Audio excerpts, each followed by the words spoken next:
In this video, we are going to be talking about what's going on in the NFT markets. Money is just raining from the sky, and Amazon makes a major investment into NFTs.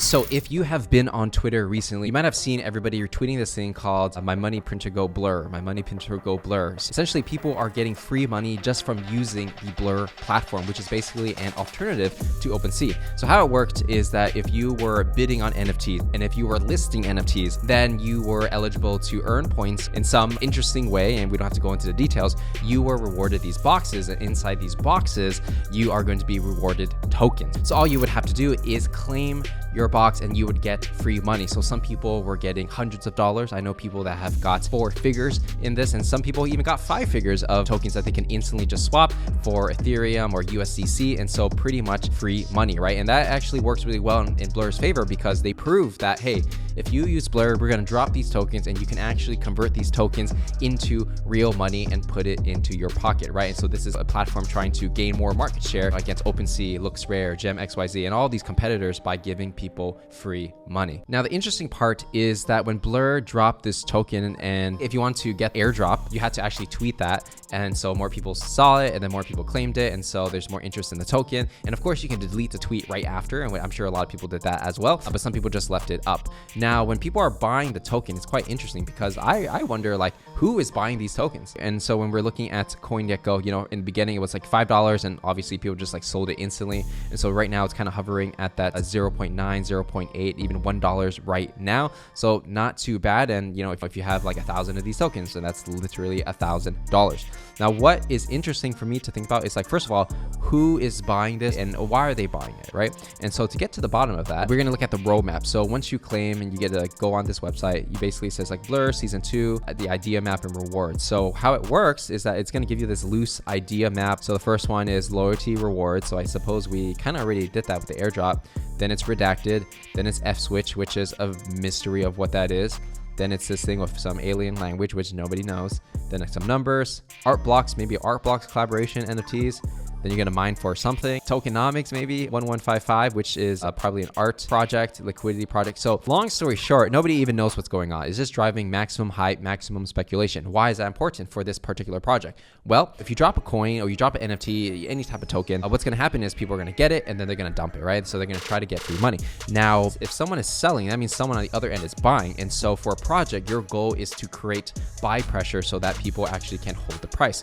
So by creating this roadmap that's very vague, you get people to speculate on what could be. So somebody out there somewhere, they're buying up Blur tokens at, you know, $1 because they're thinking like, hey, you know, season 2 is coming and I'm gonna need my tokens and I'm gonna need to farm more tokens, and maybe I could multiply the money I get on the next drop. And so basically it's this cycle of speculation. People want to bet on the future, that they can make money in the future. People that want to exit and they want to sell their assets today, they can, and somebody is willing to buy it. So as long as they can keep the game going for as long as possible, then there will always be sellers, and hopefully if there's more hype throughout the years, then there will be buyers as well. Now, when you do a little more deeper research, here's the lockup schedule for Blur. And so for lockup, what this means is that for the team, the VCs, and people who bought the token in the pre-seed round, meaning they bought the token before it was airdropped, right? Year 1, these people can sell 40% of their tokens. Year 2, 30%. Year 3, 20%. Year 4, 10%, right? And so even the first and second year, that's already 70% of the tokens they have, they can actually sell it. So they can actually make quite a bit of money. If you're an investor in this, or you're a seed investor buying the tokens, your goal is actually to keep the buy pressure up for year number 1, year number 2, so you can at least sell 70% of your tokens. And then the last remaining 30%, hey, maybe Blur becomes the next OpenSea, or it becomes the number 1, who knows, right? And so hopefully these tokens for them will be worth more and they can sell it, right? And so you just have to understand that for every seller, there's always going to be a buyer. And for Blur, you know, if I were them, I would be thinking like, okay, like how do we get people to buy these tokens over the next 4 years so that we can continue to sell our tokens, or they can keep them and speculate on the future. But I would guess a lot of people would want to liquidate their tokens and take profits while they can, while letting the rest of it run, right? Because crypto changes really fast. I mean, 4 years, who knows if Blur is going to be around? Who knows if OpenSea is going to be around, right? These are all questionable things. I mean, so that's why I suspect that if you are trading this, you really want to think about like what these key points are. whether or not it's going to create enough buy pressure to keep the price stable or increase the price depending on what the rewards are. And then also paying attention to when the unlock periods are, because if people decide to sell after these unlocks, you need to know exactly when that is so that you can maybe sell your tokens before they sell their tokens, right? If there's a hard lock. So all things to consider if you are trading tokens in this way. Next project we are going to be talking about is Azuki, which is coming after. Right now it's kind of in the number 2 spot when it comes to NFTs and floor price and a narrative. So the recent news that they announced is that they're introducing these characters, Jay and Jelly. All right, so these are the Beanz characters. So what makes this so interesting? If you go on Instagram and you go on the Instagram handle Beanz, you can see that Azuki has been posting these short animations of Beanz. And if you didn't know, Pudgy Penguins actually has also been doing animations and posting on Twitter and just getting, they have like 300,000 followers. And I did more research into this, and there's a lot of Instagram accounts out there that have these cute characters, and then they have a big following and they just do things that are really relatable to human beings, but because it's a penguin or because it's a bean, it's just funny, right? So you can even see Gudetama, which is owned by Sanrio, which is Hello Kitty. They have their own Instagram account as well, and they're also getting a lot of likes and engagement, right? And Gudetama is a big brand. They sell a lot of merchandise just based off the content they create from this. So I can see Pudgy Penguins kind of doing something similar. I can see Beanz also doing similar because they're really emphasizing the cuteness of the butt. And Gudetama, if you ever watch like their Netflix series and stuff, they really emphasize that as well. So they're using formulas that work, right? And just to remind you guys, the former Sanrio joined as an Azuki advisor in May in 2022, which was quite a while back ago, right? But they definitely do have the playbook in order to create a mainstream hit, especially when it comes to like these merchandise things. So I think Beanz has a lot of potential in that space. And because of that, over the past few days, on February 14th, which was actually just 2 days ago, Beanz went from, 1.2 ETH all the way to 1.8. So people are feeling really bullish on Beanz right now because they kind of speculate that, hey, maybe it can be the next Hello Kitty, right? So on top of that, Azuki is also making other moves when it comes to Twitter and getting all the Web3 people to continue to gather that attention, right? So they recently hired Whale and Elena as researchers in residence. So what does that mean exactly? From my understanding, right, they basically have been doing threads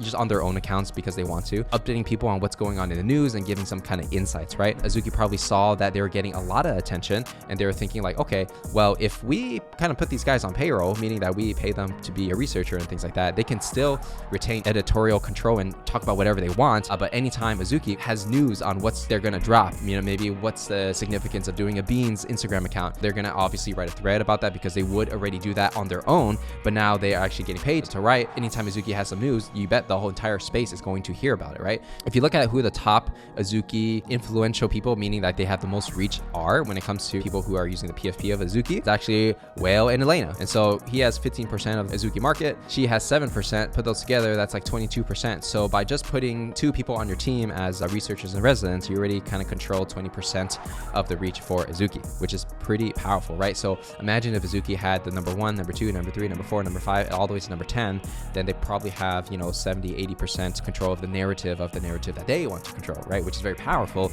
in Web3. Now, I'm not saying like these guys have editorial control of what they get to say and what they want to say, right? So it's not like Azuki is saying, it's just my guess, right? It's not like they're saying like, oh, you have to say these things, but I feel like it's a really good way to incentivize your community in a sense and build a decentralized brand, which is the whole thing, right? So now let's go ahead and talk about some more IP plays. So recently, Amazon goes all in on Web3 with Superplastic, right? So Superplastic is basically like a 3D character studio that they launched their NFT collections before, and they recently just raised $20 million.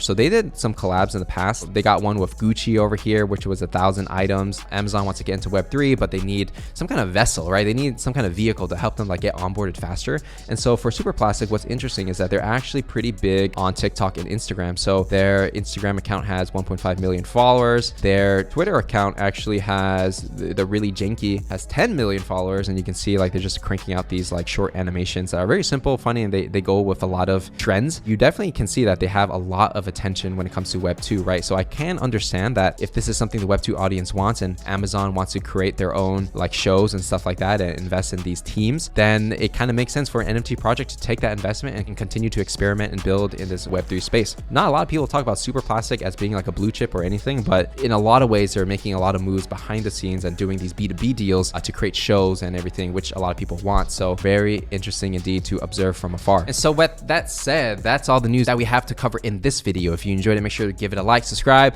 turn on notifications. Make sure to follow me on Twitter at Patrick Dang, where I'm going to be dropping my thoughts and the latest up-to-date info on things that I'm thinking. And I will see you in the next one.